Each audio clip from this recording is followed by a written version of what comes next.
School and কলেজের online ক্লাসের পক্ষ থেকে সবাইকে জানাই স্বাগত। আমি হালিমা মিস। আমি আজকে ক্লাস নেব পঞ্চম শ্রেণীর প্রাথমিক বিজ্ঞান। আজকে আমরা পড়ব অধ্যায় 9। অধ্যায় 9-এর আমাদের জীবনে প্রযুক্তি, পৃষ্ঠা নাম্বার 62। শিক্ষার্থীরা তোমরা বইটা মেলো, পৃষ্ঠা নাম্বার 62 মেলে সামনে ধরে বসো এবং আমাদের জীবনে প্রযুক্তি এই অধ্যায়টি আমি এখন তোমাদেরকে পড়িয়ে বুঝিয়ে দিব। তোমরা আমার সাথে সাথে একটু মনোযোগ দিয়ে শুনবে। বর্তমানে আমরা বিভিন্ন প্রযুক্তি যেমন বই, কলম, টেবিল, বৈদ্যুতিক পাখা, ঘড়ি ইত্যাদি ব্যবহার করে পড়ালেখা করি। বৈজ্ঞানিক জ্ঞান ব্যবহার করে এই সকল প্রযুক্তি উদ্ভাবন করা হয়েছে। বিজ্ঞান ও প্রযুক্তির মধ্যে পার্থক্য কি? এদের মধ্যে কি সম্পর্ক রয়েছে? বিজ্ঞান ও প্রযুক্তি, দেখো বিজ্ঞান ও প্রযুক্তি ভিন্ন হলেও এদের উদ্দেশ্য এক, এদের ব্যবহার এক। আমরা ব্যবহারের ক্ষেত্রসমূহ, এইখানে একটা ছক আছে, ছকটিতে তোমরা দেখতে পাচ্ছ পরিবহন। পরিবহনের ক্ষেত্রে আমরা যেমন প্রযুক্তি ব্যবহার করি কি? গাড়ি। এবং বৈজ্ঞানিক জ্ঞান হচ্ছে যেমন তাপ শক্তি, বিদ্যুৎ শক্তি। এইখানে উদাহরণ দিয়েছে গাড়ি, পদ্ধতি হচ্ছে গাড়ি, কিন্তু এই গাড়িটা চালাতে আমাদের বৈজ্ঞানিক শক্তি কি লাগে, বৈজ্ঞানিক জ্ঞান কি ব্যবহার হয়েছে ওইটা উল্লেখ করে দিয়েছে। যেমন গাড়ি চালাতে আমাদের তাপ শক্তি অথবা যান্ত্রিক শক্তি লাগে। এই যে বিজ্ঞান এবং প্রযুক্তি একে অপরের সাথে সম্পর্কিত। আমরা পরের পৃষ্ঠায় সারসংক্ষেপে চলে যাচ্ছি। বিজ্ঞান ও প্রযুক্তির পার্থক্য। বিজ্ঞান হলো প্রকৃতি সম্পর্কিত জ্ঞান, যা পর্যবেক্ষণ ও পরীক্ষা নিরীক্ষার মাধ্যমে প্রাপ্ত তথ্যের ভিত্তিতে প্রাকৃতিক ঘটনাকে ব্যাখ্যা এবং বর্ণনা করে। তার মানে বিজ্ঞান হচ্ছে একটি পরীক্ষা নিরীক্ষার মাধ্যমে আমরা যেই তথ্যগুলো পাই তার ব্যাখ্যা এবং বর্ণনা। প্রাকৃতিক ঘটনা সম্পর্কে বিভিন্ন প্রশ্নের উত্তর অনুসন্ধানের ক্ষেত্রে বিজ্ঞানের বৈজ্ঞানিক পদ্ধতি অনুসরণ করে, যার মধ্যে নিম্নোক্ত ধাপসমূহ রয়েছে। একটি বিজ্ঞানকে বাস্তবসম্মত করতে কিছু পদ্ধতি ব্যবহার করা হয়, যেমন ধাপসমূহ দেখো। একটি বিজ্ঞানের প্রথম ধাপ হচ্ছে পর্যবেক্ষণ। পর্যবেক্ষণ মানে আমি একটা পর্যবেক্ষণ বলতে আমাদের চারপাশে পরিবেশের পর্যবেক্ষণ করার মধ্য দিয়ে আমরা প্রাকৃতিক ঘটনা কিংবা নিজের পছন্দের কোনো বিষয় সম্পর্কে কৌতূহল বোধ করি।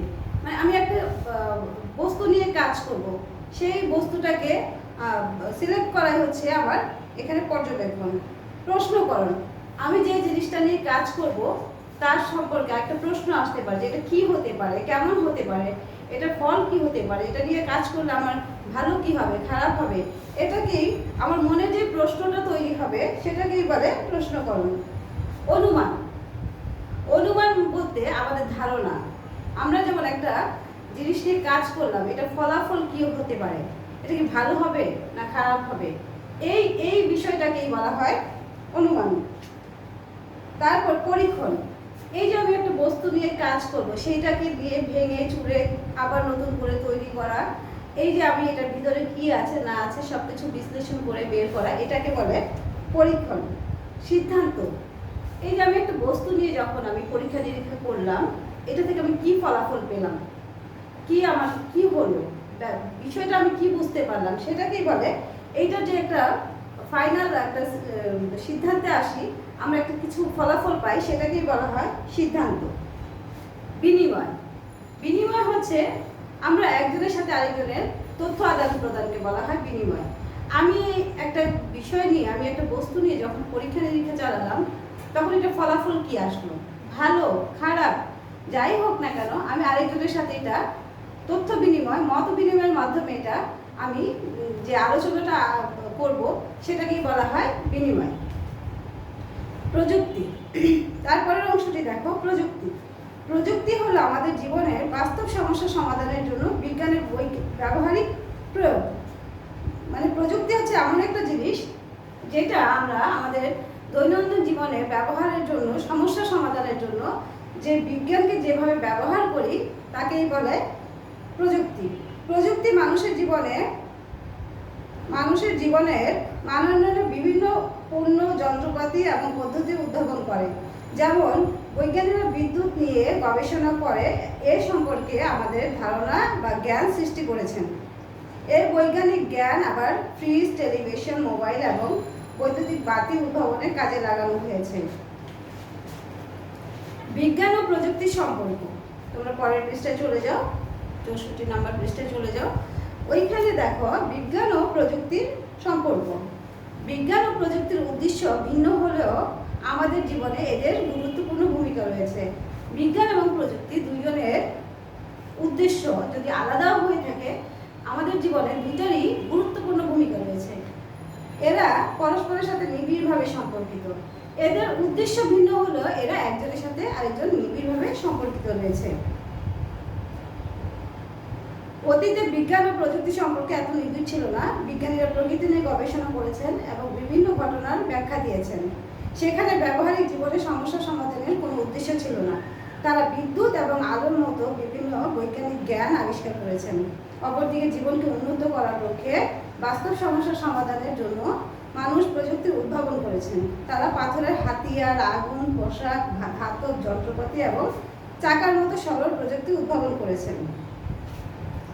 18 শতকে শিল্প বিপ্লবের সময়কালে প্রযুক্তির ব্যাপক উন্নয়ন সাধিত হয়েছে, বিশেষ করে কৃষি, শিল্প কারখানা, পরিবহন ইত্যাদি ক্ষেত্রে। বিজ্ঞানীদের আবিষ্কার জলীয় বাষ্পের ক্ষমতাকে কাজে লাগিয়ে মানুষ বাষ্পীয় ইঞ্জিন উদ্ভাবন করেছে। এই যে বিজ্ঞানীরা যে কাজটা করেছে, যে জলীয় বাষ্প মানে কি? আমরা দেখবে যে আমরা যখন চুলায় পানি ফুটাতে দিলে এক ধরনের বাষ্প মানে ধোঁয়া বের হয়, যেটা হাত দিলে একটু উপর থেকে হাত দিলে হাতটা ভিজে যাবে। একটা ধোঁয়ার সৃষ্টি হয়, ধোঁয়া উঠে যেটা থেকে পানি মিশ্রিত এক ধরনের ধোঁয়া উঠে, যেটাতে আমরা যদি হাত দেই তাহলে আমাদের হাতটা ভিজে যাবে। এই যে পানি মিশ্রিত ধোঁয়া, এটাকেই বলে জলীয় বাষ্প। এই জলীয় বাষ্পকে কাজে লাগিয়ে আমাদের বিজ্ঞানীরা কি করলো? বাষ্পীয় ইঞ্জিন তৈরি করলো, যেটা আমাদের রেলগাড়ি চালানোর ক্ষেত্রে কাজে লাগে এই বাষ্পীয় ইঞ্জিনটা। এই যে দেখো, এই জলীয় বাষ্প ইঞ্জিন কলকারখানা, রেলগাড়ি ও জাহাজ চালাতে ব্যবহার করা হতো। এরপরের পৃষ্ঠায় চলে যাও। কৃষিতে প্রযুক্তি। কৃষিকাজে আমরা কিভাবে প্রযুক্তি ব্যবহার করতে পারি? বিজ্ঞানকে ব্যবহার করে আমরা যে প্রযুক্তি উদ্ভাবন করি, সেই প্রযুক্তিগুলো আমরা কিভাবে কৃষিকাজে ব্যবহার করতে পারি? খাদ্য চাহিদা পূরণের জন্য মানুষ বিভিন্ন ধরনের কৃষি প্রযুক্তি উদ্ভাবন করেছেন। যান্ত্রিক প্রযুক্তি, রাসায়নিক প্রযুক্তি, জৈব প্রযুক্তি। যান্ত্রিক প্রযুক্তি বলতে আমরা কি বুঝি? চাষাবাদের জন্য মানুষ বিভিন্ন কৃষিকাজে প্রযুক্তি, যেমন শাবল, কোদাল, লাঙল উদ্ভাবন করেছে। এই যে শাবল, কোদাল, লাঙল, এগুলো যান্ত্রিক, এগুলো আগে, কিন্তু বর্তমানে আমাদের আরো আধুনিক, যেমন ট্রাক্টর, সেচ পাম্প ও ফসল মারাই যন্ত্রের মতো আধুনিক কৃষি যন্ত্রপাতি মানুষ ব্যবহার করছে। এইসব যন্ত্রপাতি মানুষকে স্বল্প সময়ে অধিক উৎপাদনে সাহায্য করে। এই যে বিজ্ঞান এবং প্রযুক্তি বিজ্ঞানকে ব্যবহার করে আমরা যে প্রযুক্তি পেয়েছি, আগে মানুষ দেখো কোদাল, কাঁচি এগুলো দিয়ে কাজ করতো, এগুলো দিয়ে অনেকটা সময় এবং অনেক শ্রম ব্যবহার হতো।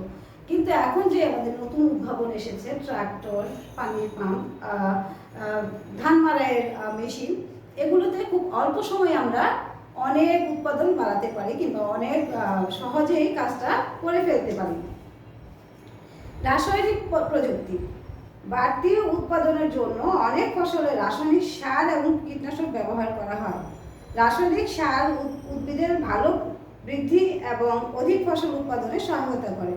রাসায়নিক পদার্থ ফসলের ক্ষতিকারক পোকা ও আগাছা দমন করে অধিক খাদ্য উৎপাদনে ভূমিকা রেখেছে। এই যে রাসায়নিক আমরা যে প্রযুক্তিটা পেয়েছি, রাসায়নিক সার, এই সারে অনেক অল্প জায়গার মধ্যে অনেক ফসল উৎপাদন করা যায়। এই যে বিজ্ঞান এবং প্রযুক্তি ব্যবহার করে আমরা অল্প জায়গা অধিক ফসল উৎপাদন করতে পারছি। জৈব প্রযুক্তি। মানুষের কল্যাণে নতুন কিছু উৎপাদন, জীবের ব্যবহারই হলো জৈব প্রযুক্তি। কি বলেছে? মানুষের কল্যাণে, মানে মানুষের ভালোর জন্য কিছু উৎপাদনের জীবের ব্যবহারই হলো জৈব প্রযুক্তি। যেমন জৈব প্রযুক্তির মাধ্যমে বিশেষ বৈশিষ্ট্যসমূহ উদ্ভিদ সৃষ্টি করা হচ্ছে। এই প্রযুক্তি মানুষকে অধিক পুষ্টি সমৃদ্ধ, পোকামাকড় প্রতিরোধ এবং অধিক ফলনশীল উদ্ভিদ উৎপাদনে সহায়তা করে। তারপরের পৃষ্ঠায় চলে যাও, 66 নম্বর পৃষ্ঠায়। প্রযুক্তির ক্ষতিকর প্রভাব। প্রযুক্তি, বিজ্ঞান ব্যবহার করে আমরা যে প্রযুক্তিগুলো পাই, সেই প্রযুক্তির অনেক ভালো দিক আছে, ভালো দিকের পাশাপাশি কিছু ক্ষতিকর দিকও আছে, যেগুলো আমাদের জীবনে খুব ক্ষতিকর প্রভাব ফেলে। সবকিছুরই ভালো মন্দ দুই দিকই থাকে, তবে ভালো দিকটা বেশি থাকে। আমরা যেটা ভালো দিক গ্রহণ করি, ভালো দিক গ্রহণ করার পর ক্ষতিকর প্রভাবও থাকবে, সেগুলোকে আমাদেরকে সুষ্ঠুভাবে মোকাবেলা করতে হবে সুন্দর করে। প্রযুক্তির বিভিন্ন সমাধান করে মানুষের জীবনে নিরাপদ, উন্নত ও আরামদায়ক করেছে। প্রযুক্তি আবার নানা রকম সমস্যাও সৃষ্টি করেছে। পরিবেশ দূষণ। পরিবেশ দূষণ, বিদ্যুৎ উৎপাদন কেন্দ্রে কয়লা পুড়িয়ে আমরা বিদ্যুৎ উৎপাদন করি, এর ফলে বায়ু দূষিত হয়। এই যে বিদ্যুৎ উৎপাদন করার ক্ষেত্রে আমরা যে কয়লাটা ব্যবহার করি, প্রযুক্তি ব্যবহার করি, এর ফলে কি হয়, কয়লার যে ধোঁয়া, সেই ধোঁয়াটা বাতাসের সাথে মিশে আমাদের বায়ু মানে আমাদের বাতাস দূষিত করে আমাদেরকে অসুস্থ করে ফেলে। বায়ু দূষণ বৈশ্বিক উষ্ণায়ন ও অ্যাসিড বৃষ্টির মতো পরিবেশের উপর বিভিন্ন ক্ষতিকর প্রভাব সৃষ্টি করে। রাসায়নিক সার ও কীটনাশক অধিক খাদ্য উৎপাদনে সাহায্য করে। এগুলো ব্যবহারের ফলে আবার মাটি ও পানি দূষিত, যা জীবের জন্য মারাত্মক ক্ষতি করে। এই যে আমরা যেমন ফসলের ক্ষেত্রে আমরা যখন রাসায়নিক সার ব্যবহার করি, এতে কি হয়, মাটির অনেক ক্ষতি সাধন হয়। আবার বৃষ্টি হয়ে যখন এই বৃষ্টির পানিতে এই রাসায়নিক সারগুলো বৃষ্টির পানিতে মিশে কোনো পুকুর জলাশয়ে পড়ে, তখন কি হয়, ওই যে পুকুরের মাছগুলো থাকে, ওই মাছ, বিভিন্ন প্রাণী, এগুলোর জন্য খুব ক্ষতিকর হয়ে যায়। অস্ত্র তৈরি।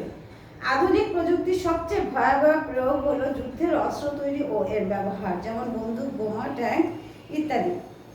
প্রযুক্তি যেমন আমাদের অনেক উন্নত জীবন দিয়েছে, প্রযুক্তি যেমন আমাদের অনেক সহজলভ্য জীবন দিয়েছে, তেমনি প্রযুক্তির মাধ্যমে আমরা অনেক ক্ষতির মুখে পড়েছি। যেমন অস্ত্র তৈরি, এখন প্রযুক্তি এসে, প্রযুক্তি বিজ্ঞান ব্যবহার করে, প্রযুক্তির মাধ্যমে আমরা যে অস্ত্রগুলো ব্যবহার করি, এখন খুব সহজলভ্য হয়ে গিয়েছে আমাদের অস্ত্র পাওয়াটা। সেই অস্ত্র দিয়ে মানুষ অনেক খারাপ কাজ করে, অনেক একজন আরেকজনকে মেরে ফেলছে। এগুলো প্রযুক্তিরই একটা অপব্যবহার। আমরা চাই অন্যান্য ক্ষতিকর প্রভাব। অনেক সময় প্রযুক্তির ব্যবহার নেশায় পরিণত হয়। টেলিভিশন ও কম্পিউটার ব্যবহার যদি ভালো কাজে নিয়োজিত না হয়, তা আমাদের সময়ের অপচয় ঘটায়। নিয়মিত খেলাধুলা, ব্যায়াম ও মুক্ত চিন্তার পথে প্রযুক্তি বাধা সৃষ্টি করে। এক নাগাড়ে 1 ঘন্টার বেশি টেলিভিশন দেখা বা কম্পিউটার ব্যবহার করা স্বাস্থ্যের জন্য ক্ষতিকর। এই যে প্রযুক্তি, আমাদের বর্তমান প্রযুক্তি, খুব আলোচিত প্রযুক্তি মোবাইল ফোন, বাচ্চাদের জন্য যেটা আমরা বলি, শিক্ষার্থীদের জন্য মোবাইল ফোনের অনেক ভালো গুণ, অনেক ভালো দিক। সেই অনেক ভালো দিকের মধ্যে অনেক খারাপ কিছু আছে, যা শিক্ষার্থীরা এখন বেছে নিয়েছে। এই মোবাইলের মাধ্যমে মোবাইল দেখাটা শিক্ষার্থীদের মধ্যে এক ধরনের নেশায় পরিণত হয়েছে। শিক্ষার্থী বলো আর আমাদের মতো যারা বড়রা আছে, সবাই এক ধরনের নেশায় পরিণত হয়েছে, যার কারণে আমাদের বিভিন্ন কাজের ব্যাঘাত ঘটছে, আমাদের সময় নষ্ট হচ্ছে, আমাদের মেধা নষ্ট হচ্ছে। আমরা পড়ালেখা মনোযোগী না হয়ে আমরা কি করছি, বেশি বেশি করে মোবাইল দেখছি, যেটা একেবারেই ঠিক না।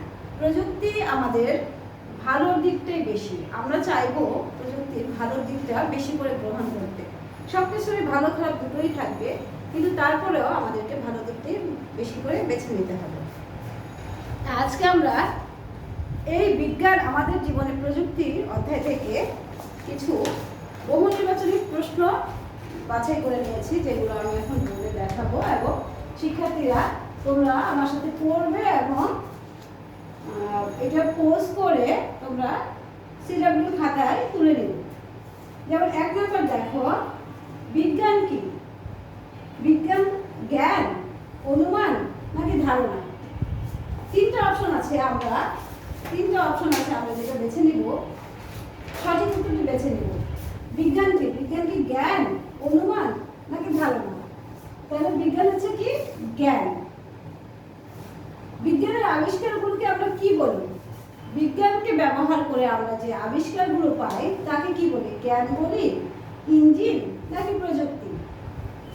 এটা উত্তর হবে প্রযুক্তি। জ্বর হলে তাপমাত্রা পরিমাপে তুমি কোন যন্ত্রটি ব্যবহার করবে? জ্বর হলে তাপমাত্রা পরিমাপে তুমি কোন যন্ত্র ব্যবহার করবে? Thermometer, barometer, seismometer. তোমরা নিশ্চয়ই দেখেছো সবারই কম বেশি জ্বর হয়। জ্বর হলে আমরা চিকন কলমের মতো একটি যন্ত্র দিয়ে আমাদের শরীরের তাপমাত্রা যাচাই করি। সেই যন্ত্রটিকে কি বলা হয়? Thermometer, barometer, seismometer? সেটা অবশ্যই হবে থার্মোমিটার। জলীয় বাষ্প কাজে লাগিয়ে চলে এমন ইঞ্জিনকে কি বলা হয়? জলীয় বাষ্প কাজে লাগিয়ে চলে এমন ইঞ্জিনকে কি বলা হয়? ডিজেল ইঞ্জিন, বাষ্পীয় ইঞ্জিন, ডিজেল ইঞ্জিন।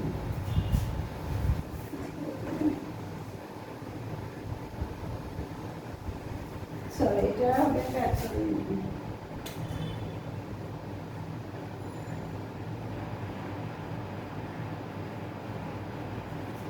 জলীয় বাষ্প কাজে লাগিয়ে চলে এমন ইঞ্জিনকে কি বলে? ডিজেল ইঞ্জিন, বাষ্পীয় ইঞ্জিন, পেট্রোল ইঞ্জিন?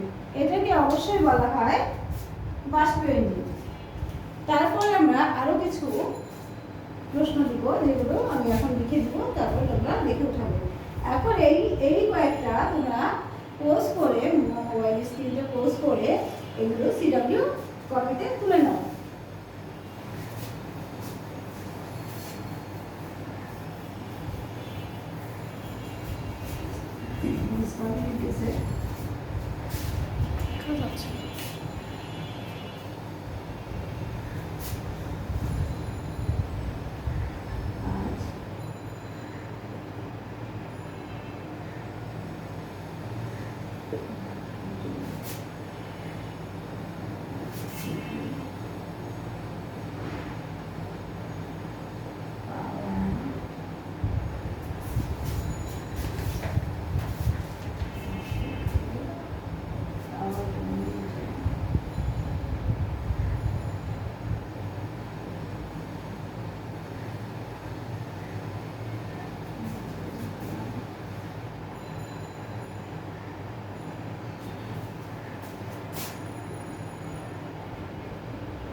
দেখো, সূর্যের তাপ থেকে পাওয়ার জন্য নিচের কোন প্রযুক্তি ব্যবহার করা হয়? বৈদ্যুতিক পাখা, বাল্ব, সৌর প্যানেল?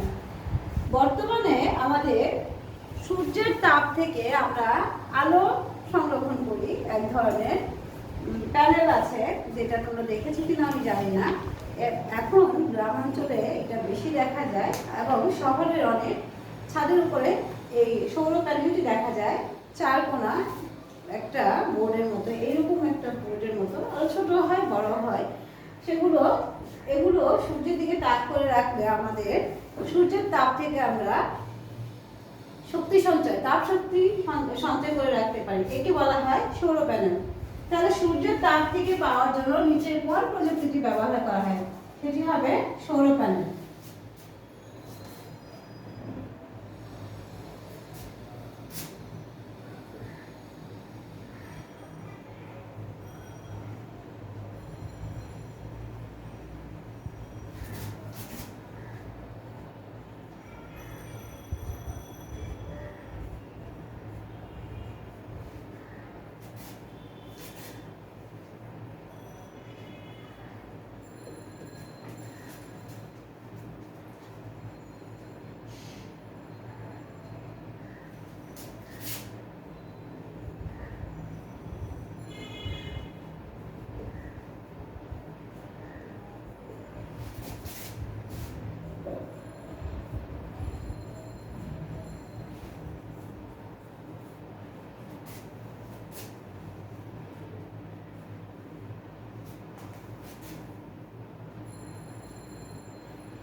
অন্যের সাথে তথ্য বিনিময়কে কি বলে? অন্যের সাথে তথ্য বিনিময়কে কি বলে? তথ্য প্রেরণ, তথ্য বিনিময়, তথ্য গ্রহণ। এই যে ধরো আমরা একটা বিজ্ঞানকে কাজে লাগিয়ে একটা প্রযুক্তি আবিষ্কার করলাম, সেই আবিষ্কার করে আবিষ্কারের ফলাফল কি হলো, এটা আমি আরেকজনের সাথে যখন আলাপ আলোচনা করব, যখন আমি আমার ফলাফলটা তাকে জানাবো কিংবা তার সাথে কোনো পরামর্শ করব, তখন একে কি বলা হয়? অন্যের সাথে যে তথ্যটা আমরা বিনিময় করব তাকে বলা হয় তথ্য বিনিময়।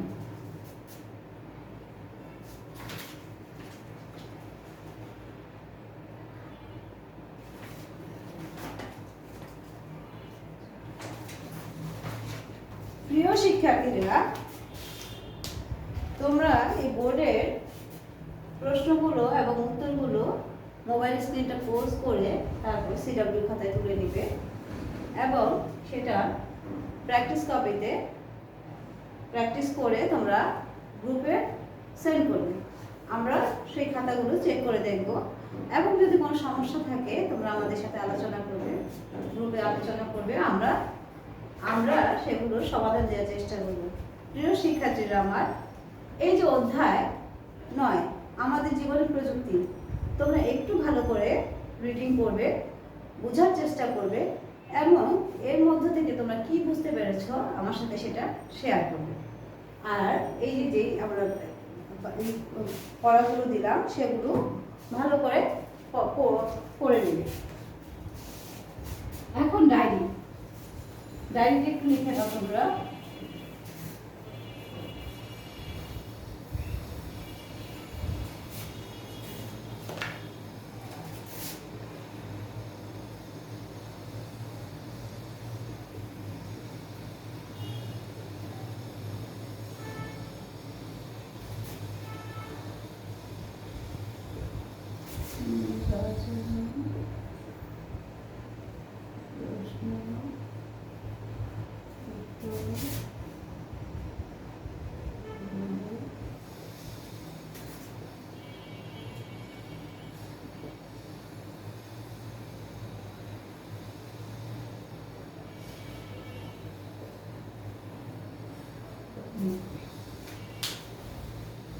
তোমরা এই ডায়েরিটা ফলো করে প্র্যাকটিস খাতায় প্র্যাকটিস করবে। প্রিয় শিক্ষার্থীরা আমার, তাহলে আজকের মতো এই পর্যন্ত। আল্লাহ হাফেজ, আসসালামু আলাইকুম।